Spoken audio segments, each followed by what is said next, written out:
Hai hai hai Sobat Rentang Jiwa, balik lagi sama aku Mila di channel YouTube Rentang Jiwa. Pada kesempatan kali ini aku bakalan ajak kalian untuk membahas tentang bentuk inner child. Apa sih inner child itu? Dan bagaimana aja nih bentuk dari inner child dalam diri seorang dewasa? Penasaran? Yuk mari simak video Rentang Jiwa kali ini. And then happy watching sobat! Beberapa tahun belakangan ini istilah inner child banyak sekali dibicarakan di media sosial. Mungkin kalian pernah nggak sengaja mengetahui pembahasan tentang inner child atau bahkan hanya mendengar dan menjadi bertanya-tanya, sebenarnya apa sih inner child itu? Jadi, secara umum inner child merupakan istilah yang menggambarkan sisi kekanak-kanakan yang muncul dalam diri manusia, terutama orang dewasa. Setiap orang memiliki sisi kekanak-kanakan yang bisa muncul kapan saja, bahkan ketika mereka sudah dewasa. Menurut artikel yang dimuat dalam Halodoc mengatakan bahwa inner child merupakan bagian penting yang turut berperan dalam membentukan karakter seseorang. Inner child terus menetap dan tetap ada dalam diri seseorang bahkan ketika sudah dewasa. Bagian tersebut memegang setiap ingatan dan emosi yang pernah dialami saat masa kanak-kanak, baik kenangan manis maupun kenangan pahit. Jadi penting nggak nih kita memahami lebih jauh tentang inner child?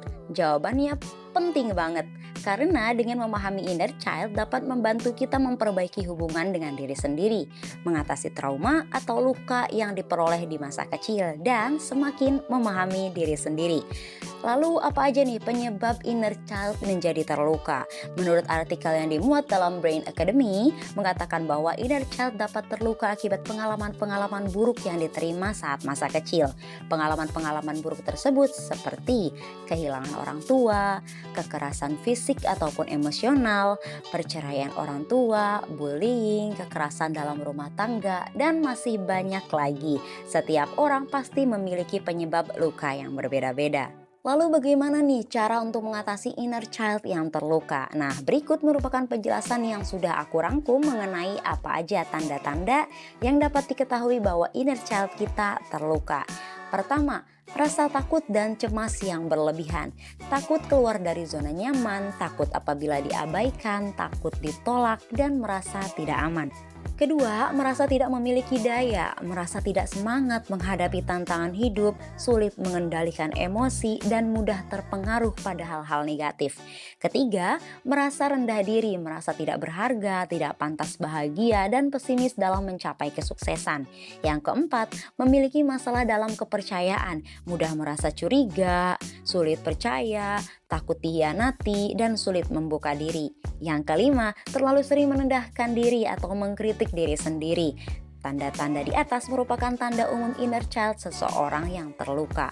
Lalu, bagaimana cara mengatasi inner child yang terluka? Inner child yang tumbuh dalam diri bahkan ketika kita sudah dewasa seringkali menyulitkan dan menjadi penghalang. Namun, bagian dari masa kecil yang terluka tidak dapat disembuhkan dengan cepat, tentu perlu waktu. Ada beberapa cara nih yang bisa dilakukan untuk mengatasi inner child yang terluka. Di antaranya, pertama, menerima luka di masa lalu. Salah satu penyebab inner child terluka yaitu banyaknya pengalaman buruk di masa lalu yang tidak bisa dilupakan. Hal tersebut membuat kita selalu menyalahkan keadaan atau menyalahkan diri sendiri. Yang perlu dilakukan seseorang yaitu menerima dan mengakui luka di masa lalu. Kedua, journaling atau menulis buku harian. Dengan melakukan journaling dapat membantu kalian melepaskan beban pikiran dan membuat kalian menjadi lebih lega. Ketiga, meditasi. Meditasi dapat mengurangi stres dan membantu kita dalam mengelola emosi. Dengan melakukan meditasi, kita dapat lebih baik dalam mengelola emosi agar lebih stabil.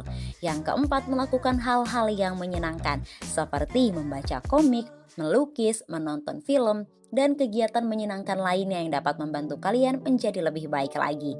Yang kelima, melakukan terapi dan dukungan dari profesional. Melakukan pengobatan dengan yang sudah ahli dapat membuat kalian mengatasi inner child yang terluka.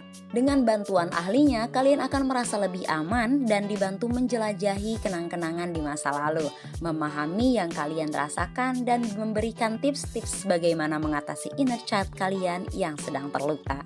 Setiap orang punya luka masa kecilnya masing-masing, tapi perlu kalian ketahui bahwa kalian tidaklah sendiri. Jangan pernah merasa kalian sendiri, karena bagaimanapun masih ada orang-orang terdekat kalian yang peduli. Jika kalian merasa tidak sanggup lagi mengatasi semuanya, segera konsultasilah kepada ahlinya. Jangan merasa takut, apalagi malu. Ingat, kesehatan mental kalian penting untuk diperhatikan, karena bagaimanapun diri kalian lebih penting dan layak untuk dicintai. Terima kasih sudah menonton sampai akhir ya Sobat Jiwa. Semoga informasi yang kalian dapatkan selama menonton bermanfaat bagi kalian semua. Jangan lupa untuk terus ikuti video-video dari channel YouTube Rentang Jiwa, biar kalian gak ketinggalan video-video selanjutnya. Jangan lupa subscribe dan share, biar makin banyak lagi orang yang peduli tentang pentingnya kesehatan mental. Aku Mila and see you again.